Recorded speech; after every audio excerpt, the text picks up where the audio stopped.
وعن ابن عباس رضي الله تعالى عنهما قال: كنت خلف رسول الله صلى الله عليه وسلم يوما فقال: يا غلام، احفظ الله يحفظك، احفظ الله تجده تجاهك، وإذا سألت فاسأل الله، وإذا استعنت فاستعن بالله، واعلم أن الأمة لو اجتمعت على أن ينفعوك بشيء لم ينفعوك إلا بشيء قد كتب الله لك، ولو اجتمعوا على أن يضروك بشيء لم يضروك إلا بشيء قد كتب الله عليك.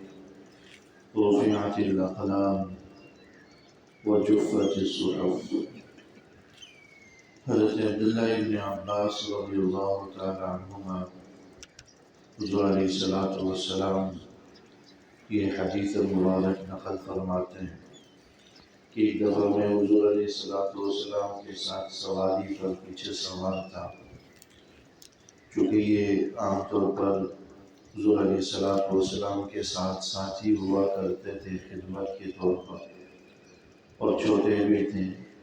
حضور علیہ الصلوۃ والسلام انہیں کبھی اپنے ساتھ سواری پر پیچھے بٹھا لیتے. تو ایک دفعہ ایسے ہی حضور کے ساتھ سواری پر پیچھے بیٹھے تھے. حضور نے فرمایا کہ اے لڑکے، احفظ اللہ یحفظک، تو اللہ کی حفاظت کر، اللہ تیری حفاظت کرے گا. تو اللہ کی حفاظت کر، اس کا مطلب یہ ہے کہ تو اللہ جل شانہ کے حکموں کی حفاظت کر. اللہ نے جن باتوں کا حکم دیا، جن باتوں سے منع کیا، ان کی حفاظت کر. اور ان کی حفاظت کا مطلب بھی یہ ہے کہ ان پر عمل پیرا ہو. اللہ نے جن باتوں کا حکم دیا ان پر عمل کر، جن باتوں سے منع کیا ان سے اجتناب کر، تو اللہ تیری حفاظت کرے گا. یعنی ہر جگہ اللہ تیرے ساتھ ہوگا، اللہ کی مدد تیرے شامل حال ہوگی. پھر فرمایا کہ احفظ اللہ تجد تجاہک، تو اللہ کی حفاظت کرے گا تو اللہ کو اپنے سامنے پائے گا. یعنی اللہ کے حقوق کی، اللہ کے دین کی، اللہ کے احکام کی تم حفاظت کرو گے، اللہ تمہارے سامنے ہوگا. یعنی ہر دم اللہ کی مدد تمہارے ساتھ ساتھ ہوگی، اللہ کی رحمت تمہارے ساتھ ساتھ ہوگی. یوں تو اللہ ہر جگہ موجود ہے، لیکن اللہ کی مدد رحمت انہی لوگوں کی طرف متوجہ ہوتی ہے جو اللہ جل شانہ کی طرف متوجہ رہتے ہیں، اللہ کے احکام کی طرف متوجہ رہتے ہیں، دین کی خدمت میں لگے رہتے ہیں. وَإِذَا سَأَلْتَ فَاسْأَلِ اللَّهَ، پھر فرمائے کہ جب تم کوئی سوال کرو تو صرف اللہ سے مانگو، اللہ سے سوال کرو. اللہ کے غیر سے کوئی سوال نہ کرو، اللہ کے غیر سے کچھ مت مانگو. بعض حدیث کے اندر آیا کہ اگر جوتے کا تسمہ بھی ٹوٹ جائے تو وہ بھی اللہ سے مانگو. اللہ جل شانہ کسی نہ کسی کو واسطہ بنا دیتے ہیں، کسی نہ کسی کو ذریعہ بنا دیتے ہیں. وَإِذَا سَأَلْتَ فَاسْأَلِ اللَّهَ، پر جب تم سوال کرو تو اللہ سے سوال کرو. وَإِذَا اسْتَعَنْتَ فَاسْتَعِنْ بِاللَّهِ، اور مدد بھی مانگو جب اللہ ہی سے مدد مانگو. اللہ کے سوا کوئی تمہاری مدد نہیں کر سکتا، اللہ کے سوا کوئی ولی اور رہنما نہیں ہے.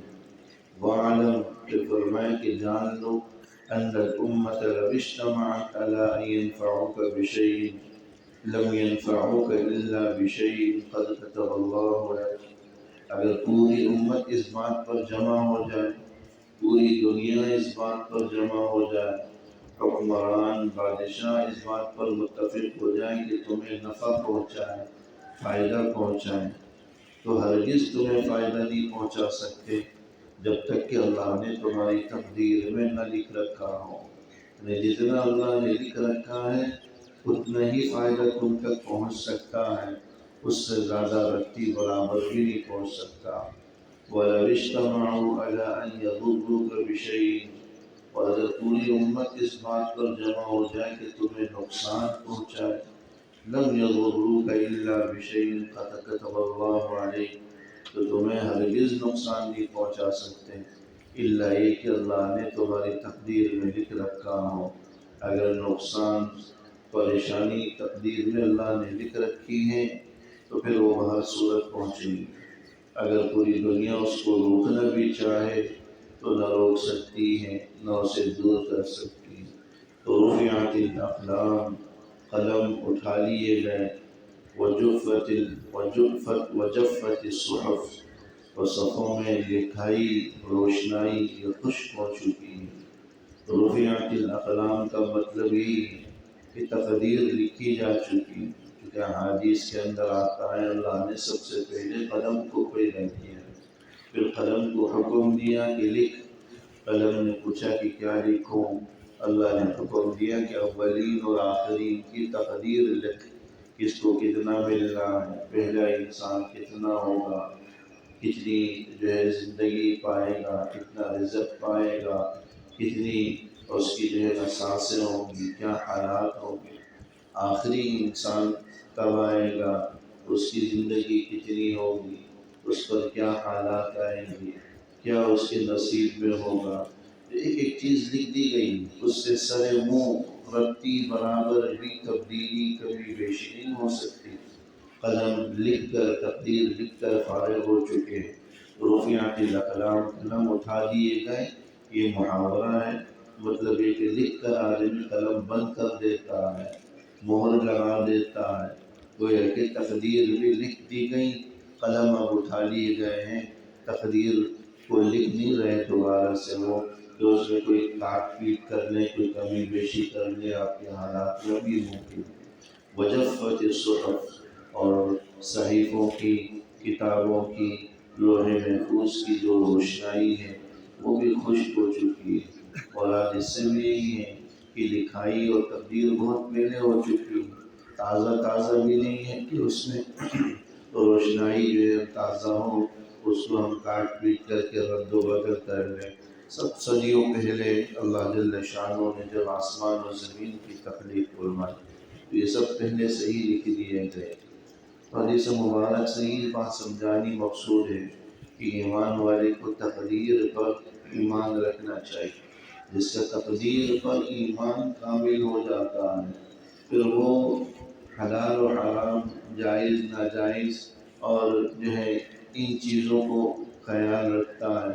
وہ یہ دیکھتا ہے کہ اللہ نے جو مجھے لکھ رکھا ہے وہ مجھے باہر سے رب ملے گا تو میں اس کے لیے ناجائز ذرائع کیوں اختیار کروں، غلط راستے کیوں منتخب کروں، اور جو میرے نصیب میں نہیں ہے وہ مجھے کسی بھی حال میں نہیں مل سکتا، تو اس کے لیے میں غلط راستوں کو انتخاب کروں، ناجائز ذرائع آمدن کو اختیار کروں۔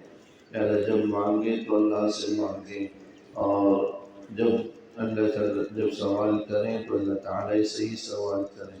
تو پوری امت اگر اس بات پر جمع ہو جائے تمہیں نفع پہنچانے پر، اللہ نے نفع تقدیر میں نہ لکھا ہو تو کسی صورت نفع نہیں پہنچ سکتا، اور اگر پوری امت نقصان پہنچانے پر جمع ہو گئے، اللہ نے تقدیر پر نہ لکھ رکھا ہو تو پوری امت مل کر بھی نقصان نہیں پہنچا سکتی۔ اس میں ایک ایمان والوں کی یہ تسلی کا بھی سامان ہے کہ جو کچھ دنیا میں ہم حالات دیکھ رہے ہیں، جو کچھ ہم دنیا میں حالات دیکھ رہے ہیں، یہ سب اللہ جل شانہ کی طرف سے پہلے سے لکھے جا چکے ہیں۔